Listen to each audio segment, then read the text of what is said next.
Hello students, welcome to DPS online classes. So in this chapter, in this video, we will read about mass and weight and how both are related to each other and how they are different to each other. Okay, so in our last video we did the numericals based on gravitation. Now we will start mass. So beta, as you know what is mass. Mass का मतलब क्या होता है कि total कितनी quantity है, matter की total कितनी क्वांटिटी है। जैसे आपने एक केजी चीनी ली, तो 1 केजी चीनी जो है, आपने 1 केजी शुगर जो ली है, उसमें टोटल शुगर कितनी है वो उसका मास है। टोटल शुगर के पार्टिकल्स जितने 1 किलो चीनी में हैं वो 1 किलो, मतलब 1 किलो चीनी के अंदर टोटल शुगर पार्टिकल्स जो हैं वो ये शो कर रहे हैं कि वो 1 किलो है। टोटल पार्टिकल्स कितने हैं। जबकि वेट क्या होता है, वेट होता है फोर्स ऑफ ग्रेविटी। आप एक तरीके से फोर्स ऑफ ग्रेविटी को बोल सकते हैं। मास और वेट दोनों अलग अलग चीज़ें होती हैं, ठीक है। मास का मतलब क्या है बेटा, कि कोई भी चीज़ का टोटल क्वांटिटी कितना है, ठीक है। So we have learn in the previous chapter that the mass of an object is the measure of its inertia. We have also learn that greater the mass, greater is the inertia. It remains same whether the object is on the earth, the moon or even in outer space. Thus the mass of an object is constant and does not change from place to place. देखो बेटा, इसमें क्या बोला है कि मास जो है, मास का मतलब क्या होता है कि टोटल कितनी है क्वांटिटी मैटर की। टोटल मैटर कितना है, टोटल मैटर, किसी भी चीज़ में टोटल मैटर कितना है, ठीक है, वो हो गया मास। तो बेटा मास जो है इसको हम कांस्टेंट क्यों बोल रहे हैं, क्योंकि मास आप चाहे अर्थ पे ले लीजिए, चाहे आप उस चीज़ का मास मून पे ले जाके मेज़र कर लीजिए, चाहे जुपिटर पे ले जाके मेज़र कर लीजिए, सेम आएगा।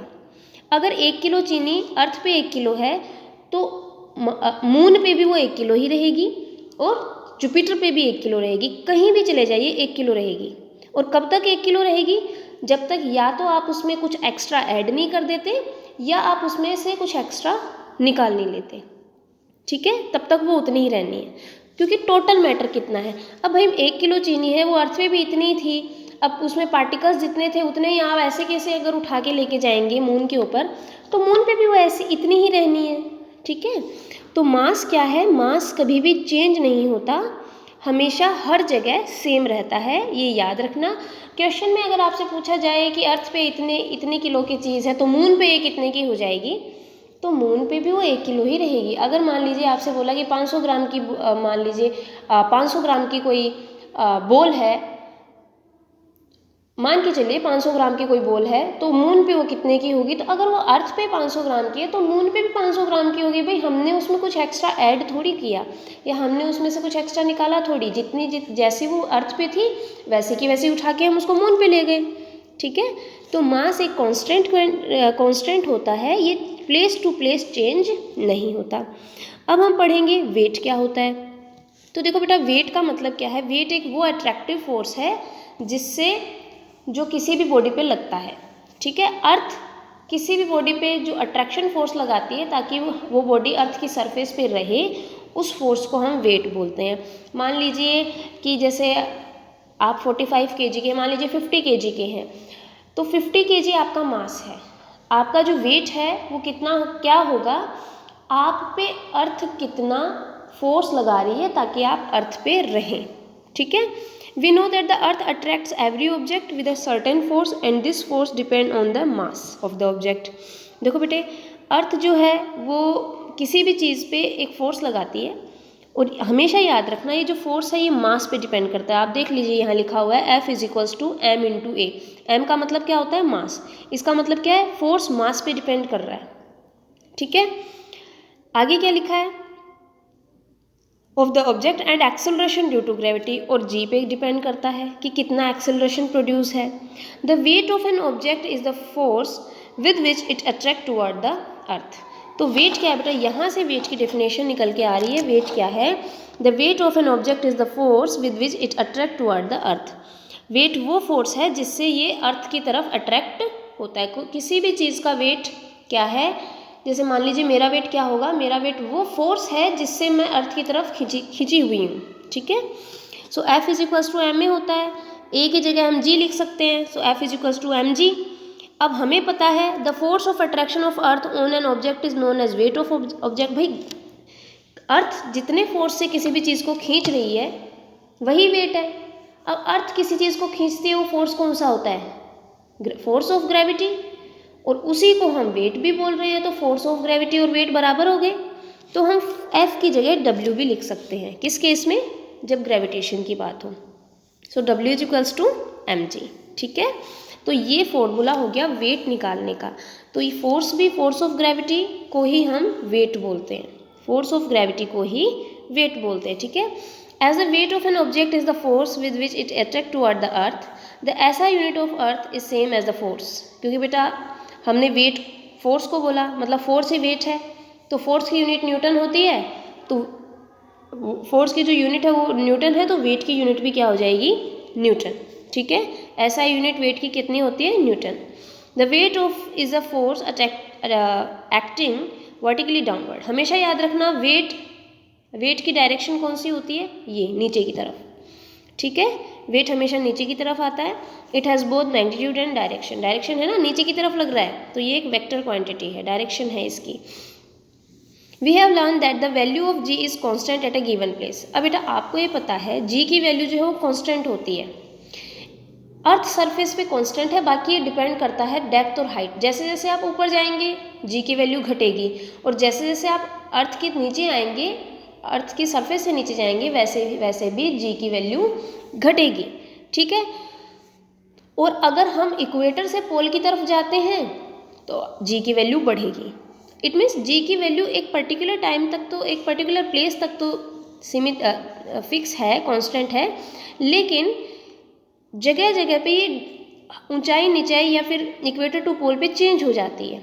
ठीक है, the weight of an object is directly the value of g is constant at a given place, therefore at a given place the weight of an object is directly proportional to the mass। अब बेटा हमें पता है कि g की value constant है। भाई surface पे तो कांस्टेंट ही है, अर्थ सरफेस पे ज़्यादा चेंज 9.8 ही रहती है।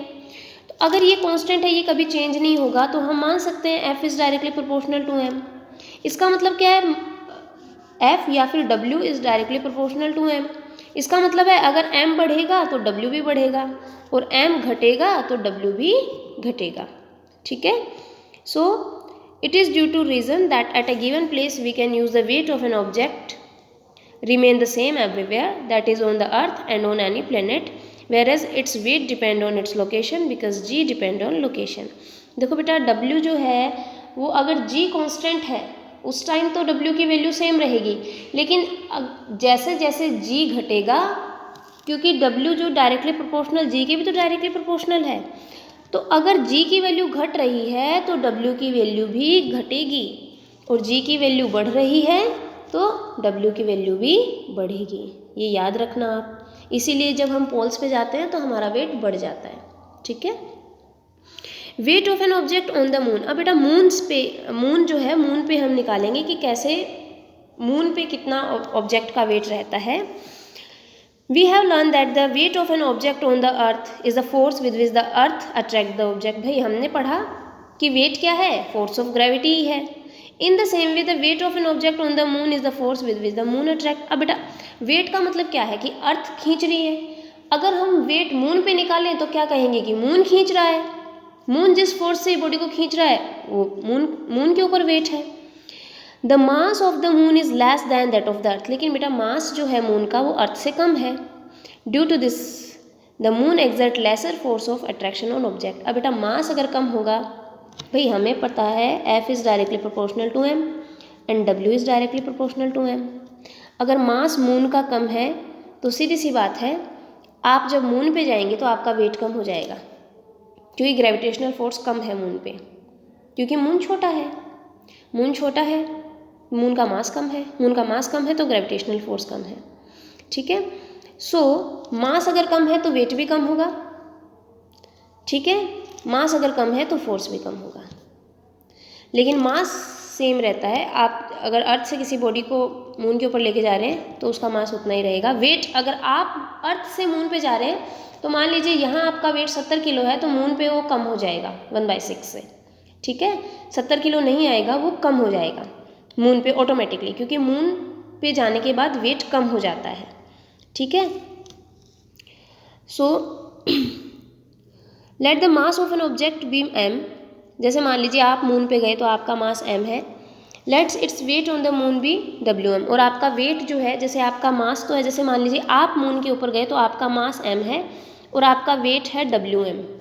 ठीक है, let the mass of the moon, और मून का मास हमने मान लिया कैपिटल M और रेडियस हमने मान ली r।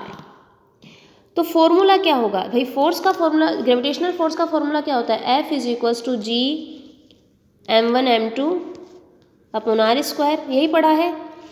F की जगह हम वेट लिख सकते हैं, बिल्कुल लिख सकते हैं। Weight is equals to G, m1 क्या है मून का मास तो m, और m2 क्या है आपका मास तो small m upon r square, लिख सकते हैं, यही लिखा है, बिल्कुल यही चीज़ लिखी है यहाँ पे।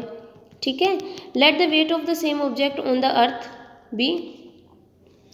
अब आप जब अर्थ पे हैं तो आपका जो वेट है अर्थ पे WE है, और अर्थ का जो मास है वो m मान लेते हैं और रेडियस जो है वो r मान लेते हैं।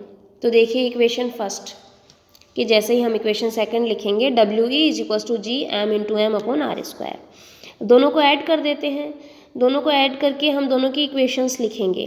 तो WM is equals to G, moon का जो मास होता है, मून का मास 7.36 है, वो लिख दिया, इंटू 10⁻22।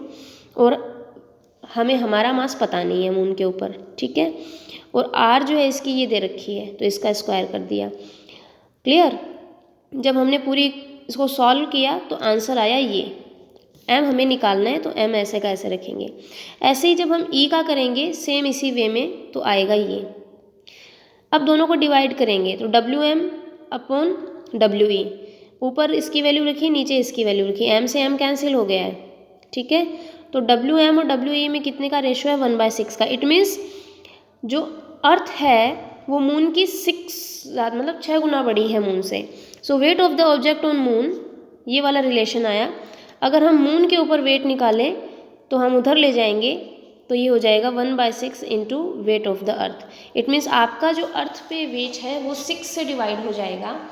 मान लीजिए आपका वेट जो है अर्थ के ऊपर वो 35 किलो है, अर्थ के ऊपर मान लीजिए 35 किलो है, तो मून के ऊपर हो जाएगा 5 किलो। ठीक है, वेट।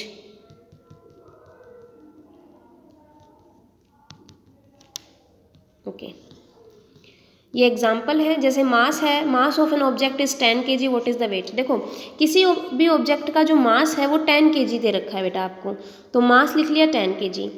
जी की वैल्यू आपको पता होती है 9.8। आपको डब्ल्यू निकालना है, भाई डब्ल्यू निकालने का फॉर्मूला क्या है, m इंटू जी। मास आपको दे रखा है, जी की वैल्यू 9.8 होती है, दोनों को मल्टीप्लाई कर दीजिए, ये आ जाएगा 98 न्यूटन।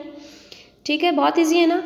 अभी नेक्स्ट है the weight of the objects weight 10 newton. Object का वेट 10 न्यूटन दे रखा है, ये अर्थ पे मेजरमेंट किया है, तो मून पे कितना होगा। देखो बेटा, वेट जो है अर्थ का 10 न्यूटन है, ये अर्थ पे मेजर किया गया। What would be its weight when measured on surface of the moon. ये वेट मून पे कितना होगा। भाई हमने अभी अभी ये वाला फॉर्मूला देखा है, weight of the object on moon is equals to 1/6 into weight on the earth. तो 1/6 इंटू कितना दे रखा है अर्थ के ऊपर वेट 10, ये 6 से कट जाएगा, कितना आ जाएगा 1.67। ठीक है, तो ये आ गया मून का। अभी जो है आपको ये क्वेश्चंस करने हैं इस पे बेस्ड। फिर नेक्स्ट जो है आपकी अभी ऑफलाइन क्लासेस स्टार्ट हो जाएंगी, तो उसमें जो है हम थ्रस्ट एंड प्रेशर करेंगे कि थ्रस्ट और प्रेशर होता क्या है। ठीक है, थ्रस्ट और प्रेशर क्या होता है, फ्लूइड्स में जो है प्रेशर क्या होता है, फोर्स ऑफ बुयांसी क्या होता है, आर्किमिडीज प्रिंसिपल, ये सब पढ़ेंगे। अभी ये चैप्टर ख़त्म नहीं हुआ है। अभी आप जो है मास और वेट के अंदर डिफरेंस पढ़िए, क्या इनमें रिलेशन है, और मून और अर्थ का जो रिलेशन है वो आप अच्छे से पढ़िए। ठीक है, thank you, have a nice day.